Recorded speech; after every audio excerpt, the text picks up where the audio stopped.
Hi, I've just finished 60 hours of fasting. So, what's next?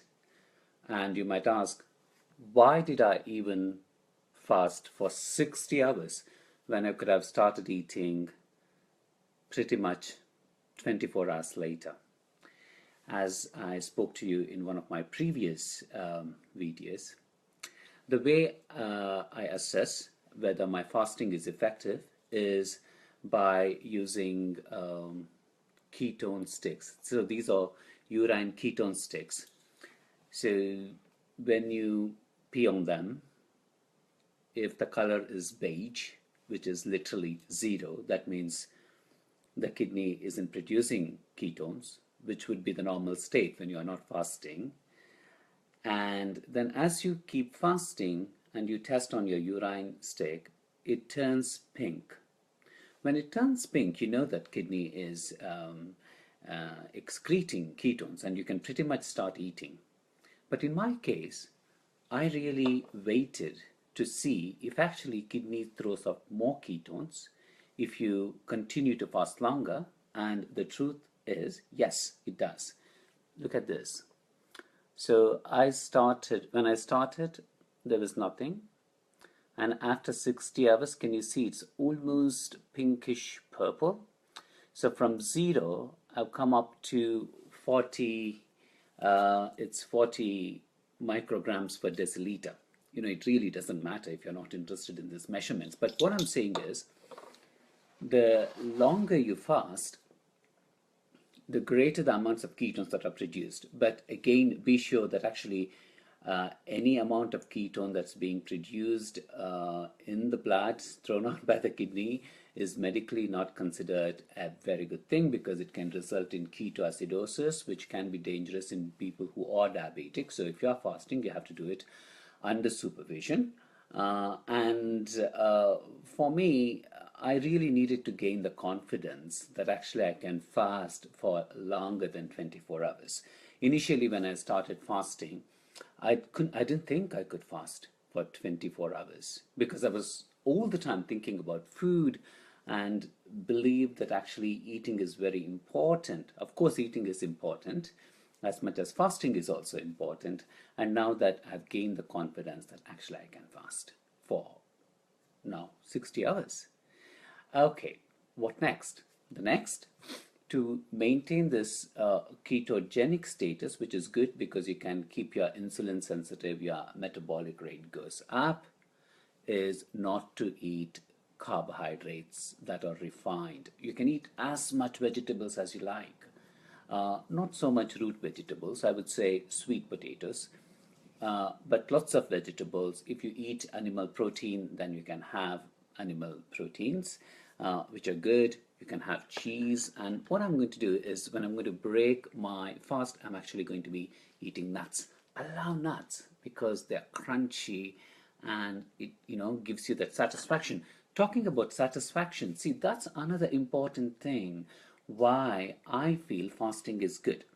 Because I spoke previously about how this fasting can actually improve insulin sensitivity.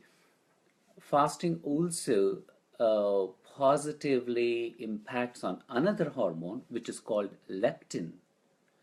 And leptin is an interesting hormone. It's sometimes called the starvation hormone, or it's also called satiety hormone. What happens is, you eat, brain gets a message that you have eaten, so you have got energy. And then it sends the message to the fat cell. And the fat cell, which has leptin in it, leptin is a hormone in the fat cell. Then when leptin is released, leptin then sends the message to the brain and says, stop eating now because you have eaten enough. But unfortunately, when there is leptin sensitivity, then the brain never gets a signal to stop eating. This is what happens with many of us, that we never feel satisfied, so we keep eating more and more. But if we fast intermittently, say once in a fortnight, once a week, I'm not saying 60 hours, please don't do that. that you have to do under supervision, but just 24 hours of fasting for most healthy individuals is fine. Is that we increase the leptin sensitivity. So by increasing leptin sensitivity, we then train our brain to understand how much to eat, when to eat. And anything that has a long lasting positive impact on health has to become a habit. And we can't say that by fasting for a week once a year we can actually make our body and brain understand this phenomena. It doesn't. It's almost like me saying, okay, I'll go to the gym for 1 week in January and I'll do enough for the rest of the year. No, you can't. Similarly, to get the health benefits from nutrition and fasting, we have to do that intermittently and on a regular basis. In Ayurveda, they say that to form any new habit, you have to give up a quarter of your current habit and introduce the new habit by a quarter and then progress. So almost in the traditional Ayurvedic sense, to develop any new habit, it takes about 21 days. And if you can maintain that for about 48 days, almost your brain becomes conditioned to do that automatically. It's almost like driving. It becomes cerebral. So I am really happy that I was able to do 60 hours of fasting. I felt fantastic. I didn't have headaches. My energy was fine. My mind was very clear. I actually didn't feel lightheaded or anything. I have been working. I worked on Saturday.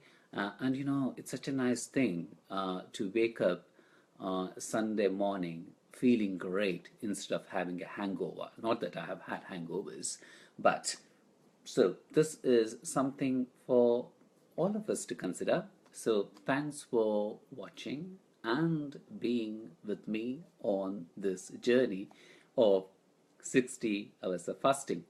If you are planning to do not forget the keto urine sticks, because this can be motivating, because then actually when it turns pink, yes, yeah, my body is doing something. I love measurements. I measure most things.